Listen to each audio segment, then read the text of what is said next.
बिटिसिनि लेङाइ गाहाय मावफुं सोद्रोमा गबिन्द बसुमतारिया रायजो राजाफोरनि गोनांथिखौ नोजोर बोनानै अदालगुरि सिभिल हस्पिटालाव गंसे एम्बुलेन्स डनेट खालामो। दिनै फुंनि 11 रिंगायाव अदालगुरि सिभिल हस्पिटालाव मोनसे हाबाफारिनि गेजेरजों हस्पिटाल सामलाय आफादनो बे एम्बुलेन्सखौ गथायनानै होयो। बे हाबाफारियाव अदालगुरि सिभिल हस्पिटालनि डक्टर नार्सफोरजों लोगोसे इउपिपिएल आरो बिजेपि राजखान्थि हान्जानि दैदेनगिरिफोराबो बाहागो लायो। हस्पिटालाव बायदि रोखोमनि गोबांथार जेंना दङब्लाबो बेफोर जेंनाफोरखौ मोनफानि उनाव मोनफा मावफुंजोबनो नाजागोन होनना लेङाइ गाहाय मावफुं सोद्रोमा गबिन्द बसुमतारिया खौरांगिरिफोरनि सिगाङाव फोरमायथियो।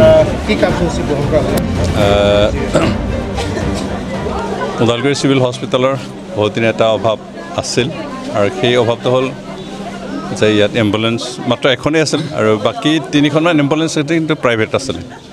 প্ৰাইভেট হোৱাৰ কাৰণে কেতিয়াবা এনেকৈ দেখা গৈছিল যে সেইবোৰ প্ৰাইভেট ৰান কৰা যিবিলাক এম্বুলেন্স তেওঁলোকে GMC ৰেফাৰ কৰিলে ক'ৰবাত প্ৰাইভেট হস্পিটেলত নিয়ে।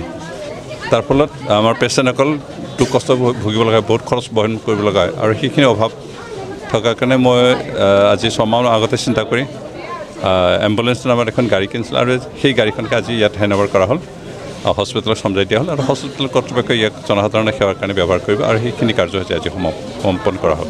দেখা পোৱা গৈছে যথেষ্ট সমস্যা আছে, এতিয়ালৈ ICU নহ'ল ওদালগুৰি চিকিৎসালয় স্থানীয় বিধায়ক হিচাপে কেনেধৰণৰ ব্যৱস্থা গ্ৰহণ কৰিব? না, ICU ইতিমধ্যে আৰম্ভ কৰা হৈছিল, কিন্তু কিছুমান টেকনিকেল অসুবিধাত সেইখিনি বন্ধ কৰি ৰাখিব হৈছে। আকৌ সেইখিনি ৰিপেয়াৰ কৰি বনোৱা হ'ব। অভাৱ বহুত আছে, হস্পিটেল হিচাপে আমাৰ ডক্টৰ বহুত কম আছে, ষ্টাফ কম আছে। তাৰোপৰি ডক্টৰ হিচাপে চিভিল হস্পিটেলত যিখিনি সা সুবিধা লাগে সেইখিনি এতিয়ালৈকে সম্পূৰ্ণ হোৱা নাই আৰু সেইখিনি এটাৰ পিছত এটা আমি কৰি যাম। বৰ্তমান চৰকাৰ যিহেতু সকলো সমস্যা বিশেষকৈ গাঁও অঞ্চলত থকা ৰাইজৰ সুবিধাৰ কাৰণে বহুতো সুবিধা দিবৰ কাৰণে সিদ্ধান্ত লৈছে আৰু সেই সিদ্ধান্ত একাধিক এটাৰ পিছত এটা সমাধান কৰি গৈ আছে আৰু আশা কৰোঁ আজি হয়তো 2 এবছৰ পিছত আমাৰ হস্পিটেলত যিখিনি সমস্যা আছে সেই সমস্যাখিনি সমাধান হ'ব। ইয়াত ব্লাড বেংক নাছিল, হ'ল। ICU নাছিল, হ'ল। তাৰপিছত অক্সিজেনৰ ব্যৱস্থা নাছিল, এতিয়া হ'ল। আৰু যিখিনি অভাৱ আছে সেইখিনি একাধিক্ৰমে আমি সম্পূৰ্ণ কৰি যাব, ফুলফিল কৰি যাব।